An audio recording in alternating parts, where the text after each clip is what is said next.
everyone. Welcome to First Things First. My name is Jenna Wolf. Nick is counting the appearances. Stop at 10, my friend. Stop at 10. How many did he win? How many did he win? We're already in. Brandon Marshall, Kevin Wilds. Oh, we're counting again. 4 is the answer. It's about to be 4. To answer Brandon's question. We're gonna count LeBron's accolades momentarily, but it was an absolutely wonderful weekend of football, so we got to start in the NFL. So be patient, Nick. I promise we're going to get to LeBron. Let's start with some Packers Saints. No biggie, only 2 of the best quarterbacks to ever play the game, Rodgers, Breeze. And while both Rodgers and Breeze played up to their billing, the Packers offense looked amazing for the 3rd straight week, and they did it all without Davante Adams. Rodgers throwing 3 touchdowns as the Packers remain undefeated with a 37-30 win over New Orleans. Here is Aaron Rodgers on Green Bay's hot start. You know, again, I've said it a lot, but I feel so much more comfortable in the offense this year, and I think Matt, you know, has really settled into the rhythm of the play calling, and it's made my job a lot easier. All right, Brandon, let's start with you. This has been a nice, I don't want to call it a surprise, but it's nice to see the Packers back in the conversation. How scary is this Green Bay offense when you got Aaron Rodgers and Matt LaFleur, these two sort of clicking the way they have been?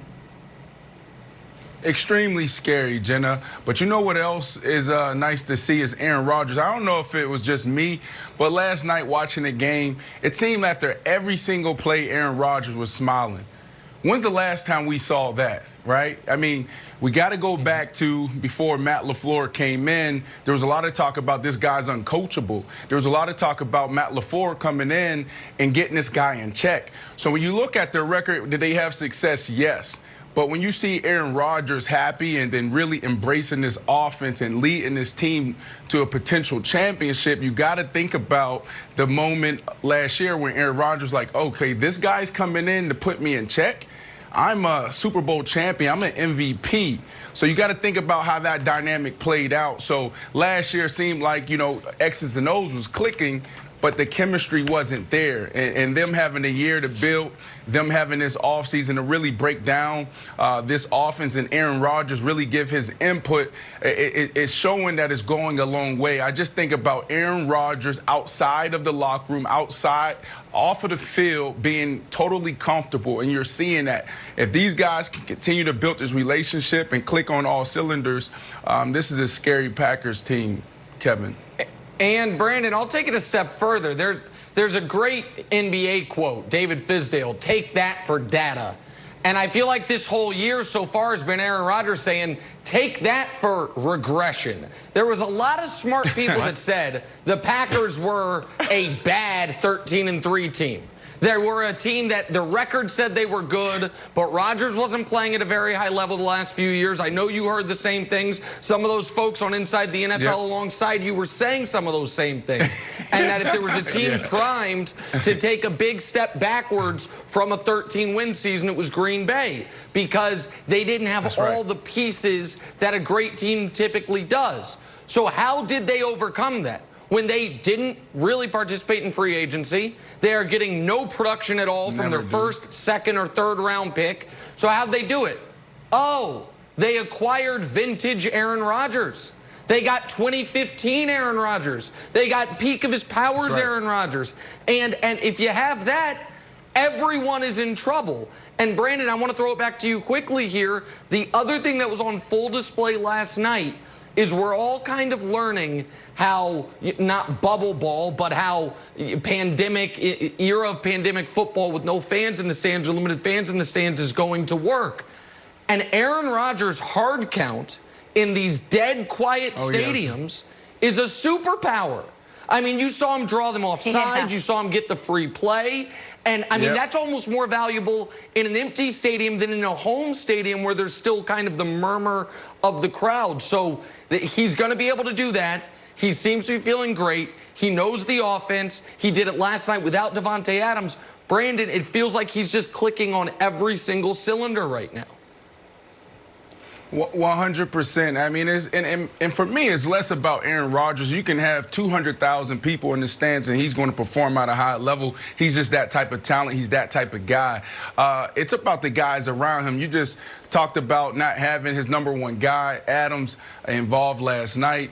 And to me, it's for those guys. Like, think about those young, talented wide receivers. There's a lot that you have to deal with going into a game. You're going into New Orleans. You want to see Bourbon Street. You want to walk into that stadium and it's rocking. You got people with beads on. They don't have to deal with that. It's all about football for them, and that's why you're seeing these guys perform at a high level. Last year, without Adams, when he had that toe issue, these guys looked like they were young. They looked like they were rookies. Yep. They looked like they were playing bad. They were playing bad. So, Kevin, I enjoyed watching Aaron Rodgers last night. You know, this is only going to get scarier. Brandon, you know what I've enjoyed about working with you? You were a great player, but you're not afraid to get distracted a little bit. You were talking about going to MetLife Stadium and you saw the fireworks. You're like, oh, fireworks. And now people with beads on, you're at the stadium like, oh, a guy wearing beads. Check it out. Like, get focused, Brandon. Brandon, get focused. Nick. That's a big deal. You got to think about that. You too. There's a lot that goes on before the game. All the hurricanes, the big drink. It's such a tall glass. Yeah, so you know. Nick, I'm not quite ready to offer an official apology to the Packers, but I am in the Hallmark section, the apology section. I'm flicking through the cards here. Mm-hmm. We were just killing them for these draft picks that you mentioned. They're like, you got to give him weapons. He needs weapons now. They look fine. They put up 43, 42, and 37 last night. These weapons look fantastic. Yep. It's not even counting Adams.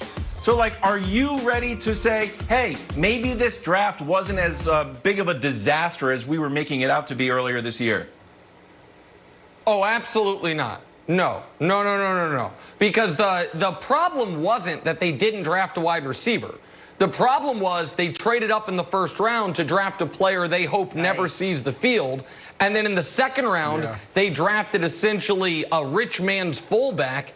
And in the third round, they drafted an H-back, Josiah DeGuara. So, like, those three players, Love, Dillon, and DeGuara, have combined for less than 50 yards on the season. And Love, of course, is going to continue to be, you know, a game day inactive. So they are doing this despite the fact that they're not getting impact from the first-round picks. And I already know, Jenna, the narrative is going to become, and we saw a little bit of it last week, oh, they spent that first-round pick on Jordan Love because what they were purchasing is Aaron Rodgers' anger, Aaron Rodgers' vintage focus. Aaron that Rodgers. Is revisionist media manipulation. That's already out there, it's Nick. Nonsense. Nick, right. But they draft. Nick, that's already. I know that's it is, Brandon. There, yeah. It's crazy.